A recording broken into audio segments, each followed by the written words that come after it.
I want to play this clip for you, then I got a question for you. This is a campaign video that most people haven't seen. This is from 5 years ago. Not this one. Go to the other one, the YouTube one right there. I want to play this clip, and I got a question for you at the end. Go for it. Everyone knows my husband, Ron DeSantis, is endorsed by President Trump, but he's also an amazing dad. Ron loves playing with the kids. Build the wall. He reads stories. Then Mr. Trump said, "You're fired." I love that part. He's teaching Madison to talk. Make America great again. People say Ron's all Trump, but he is so much more. Big league. So good. I just thought you should know. Ron DeSantis for governor. So what happened? What happened between the two of you guys? Well, nothing. Well, first of all, that, just understand, like, that's obviously a tongue-in-cheek. We were having fun with it. Of course. It's actually a funny video. But here's the thing about it. When you're doing these campaigns, you want to get as much free media as possible. So I knew that would cause the corporate media to light their hair on fire, and they did. And so they just kept playing it for me. So we didn't even have to really pay for the ad and everything, and we're just doing it out. And so part of it is that ad gets out. What do the average voters see? They say, hey, this is a guy with this beautiful wife, young kids, everything like that. And that kind of helped us there. But, I did more for him in his 2020 reelection than any other elected official. I raised him more money than any elected official. I got people in Florida to support him that were not happy with him because he didn't fire Fauci. He didn't do anything to stop the BLM riots in the summer of 2020, which we didn't tolerate in Florida. But you had cities burning down all across this country, and there was nothing done. So there was a lot of people that I got on his team, and I worked really hard, and we, really delivered the victory because in October of 2020, his campaign was putting out stuff, if he loses Florida, it's all because of the governor. Okay, well, I brought in more Republicans here. So I was happy to do that. But the reality is, okay, what about going forward? What's the vehicle to make the country great again? And we need somebody who's going to be able to galvanize support and then attract the needed personnel to be able to deal with the administrative state. And then you need to actually be able to deliver results. One of the things on there that it's talking about is the wall. Remember, build the wall and have Mexico pay for it. What he now says on the campaign trail, honestly, honks me off because he says that if you believed what he said then, that you're somehow a loser. That's what he said the other day. And then before he says, all these people saying that I'm gonna have Mexico pay. There's no legal mechanism in Mexico. Then you look at what he said in 2016. He was saying he was gonna have Mexico pay. But here's the thing about execution. There actually is a way to have Mexico pay. The way you have Mexico pay is you impose fees on remittances that people send back to Mexico, who work here, Central America, anywhere in the world.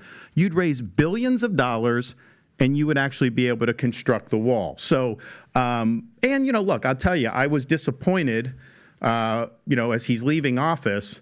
Did he use that time to fire Fauci or to do any of that? No, he actually gave Fauci an award, a presidential commendation on January 19th, 2021.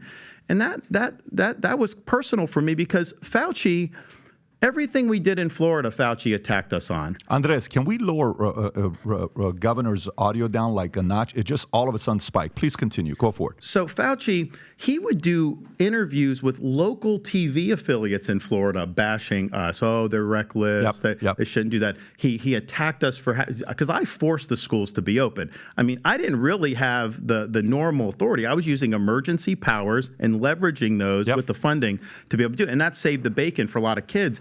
And it was obvious after a few months that this Fauci was totally off his rocker, but he was doing real damage because anytime he'd go to the podium, his pronouncements were treated like the Pope speaking ex cathedra to Catholics. And it was very Black Swan, though, was a very tough season where even Obama, Biden, none of these guys had prepared for a pandemic. The only one that knew a pandemic was coming was a guy named Bill Gates. Everybody else is like, yeah, but here's the thing. You don't know. That's true. And I think there was a lot of uncertainty in March of 2020. The question is, what about November of 2020, December, January of 2020? What should he have done? He should have fired Fauci. He should have held these people accountable for being wrong, for lying to the public on all these different issues. The corrupt medical swamp in D.C. was a total disaster. I'll tell you what they also shouldn't have done.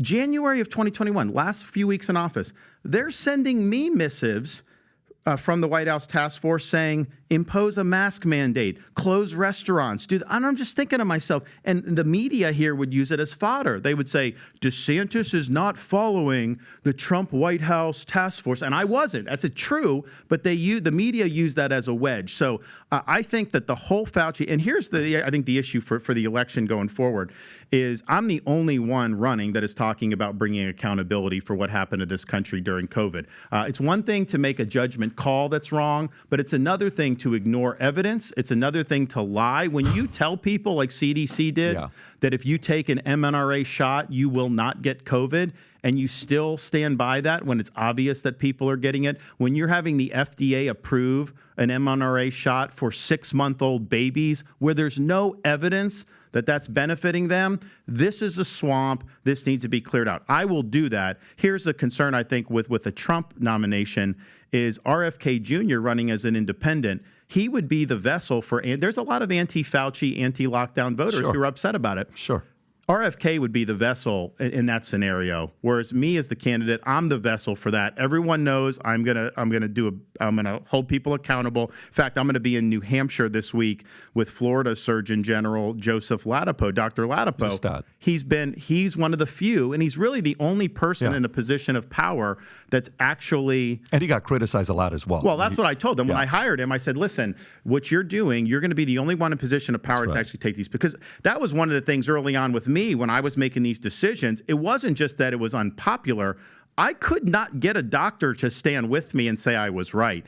And a lot of them would say it privately, but they were scared all to their say interviews it publicly. would get taken down on YouTube. All the doctors, So, but Joe, I think, is an example of what you need to be able to deal with this medical. So, okay, so let's go. Okay, fair enough, because even Republicans will say, why is the president keep bragging about the fact that the warp speed, the vaccine saved 100 million people's lives? I don't even want to some That's people. False. That's totally false. But the point when he's saying that, right? But let's set that part aside. When I show the clip of that video.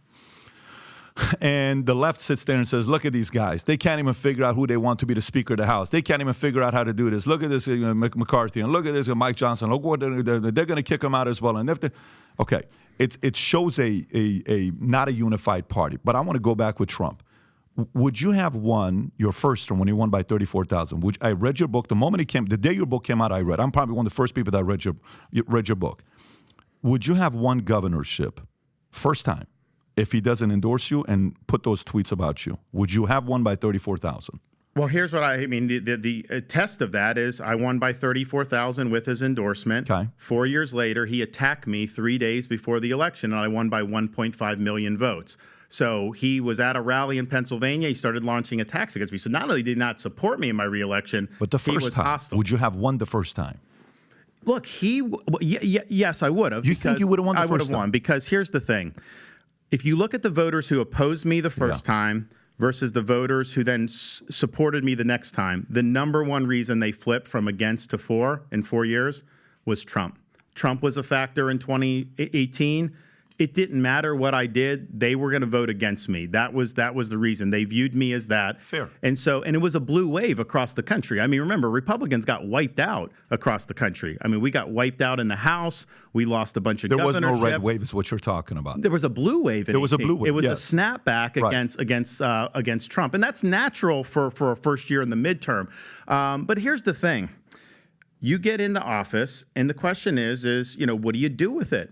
And I've done more with it than anybody who's been in a similar situation. The policy success we've had, the leadership in crisis, and then moving the political pendulum in a direction that we've done is just you cannot argue. I don't know if I disagree with results. I don't know if I disagree with that. The only thing I think about is a guy helped you. There's a difference between being a mayor. Like, I'm sure when you see a mayor, like, dude, you're a mayor, right? There's a difference between being a mayor or Congress or Senate or governor of Florida, California, New York, Texas. These are big states. You're running a country. You're not running a state. If you look at the data, 13th largest economy in the world. That's right. But the point is, that part. What do you say to the audience when they look at you and say, "Okay, Governor, I love your policies.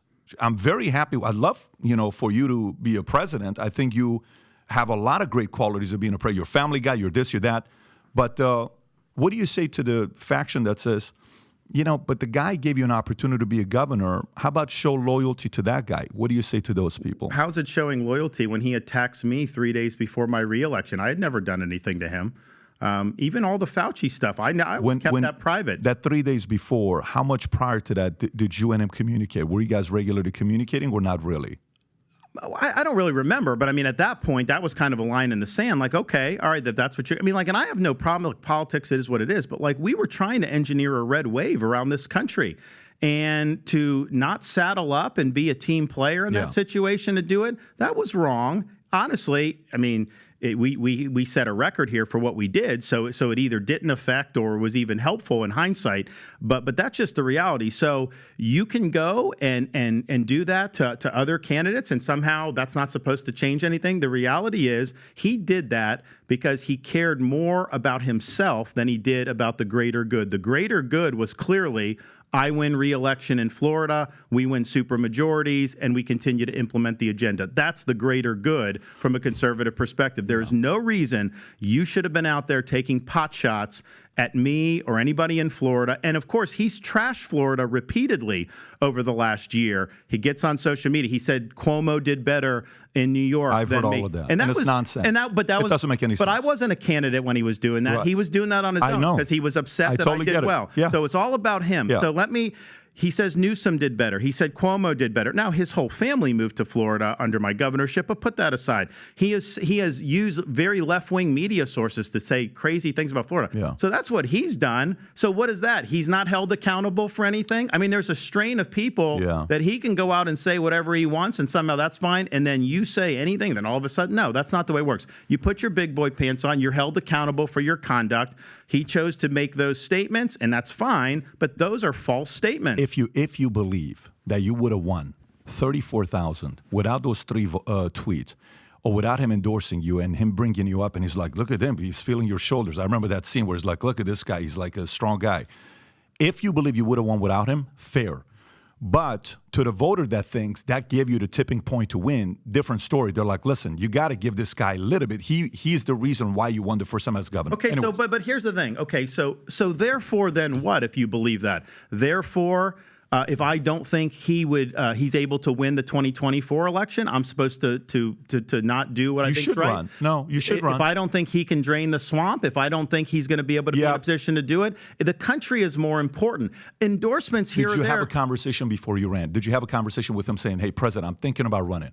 Did you have any conversation with him? I have not talked to him since he started attacking me. No, but let's just say you're having a thought, okay? So, for example, I'm like, okay, I'm thinking about starting my own business. Before I started my own insurance company, and I made a run to start my own insurance company, I just got married. I had a meeting with the people I respect, and I said, guys, did you have that kind of... I wasn't thinking about... No, because the reason why is I had a lot of people, really from the end of the 2020 election, I've had people telling me you should run or not. But my view was, look, I got more to do here. I had re-election. And then even after the re-election, that was kind of the thing where all these other candidates did poorly. Yeah. I showed the Republicans the way to win nationally, and people said, if we can do that, we're going to do very well in 24. However, even with that, I had my head down. I got all the stuff I promised in the campaign. I got done all of that in the legislative session. We were knocking out all kinds of issues that conservatives have been dreaming about for years. So we got that done. So that's just how I think. That was my frame of mind. You know, I said if there's things happen for a reason, and either they'll happen or they're not. But I wasn't 2 years ago saying I'm going to do, because I had so much in front of me on my plate. I had to show political success, because it's one thing to take these positions. It's one thing to take leadership stands. And you don't do it for politics. And I'm sure it was stupid politically in the short term for me to do some of the stuff I've done. But you do need validation at some point to show that this is a sustainable model, Florida's model. And we showed that, and we were able to do it. You 100%. So, you know, back then there was always the talk, should he run, should he not run? It's like, no, listen, when's the next time you're going to have a chance for you to have this great of a resume during the most unpredictable season we've had in the last 40 years, 50 years?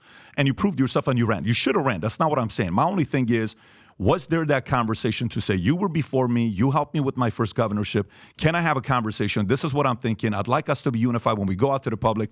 That is the only conversation I'm having. So if you like this clip and you want to watch another one, click right here. And if you want to watch the entire podcast, click right here.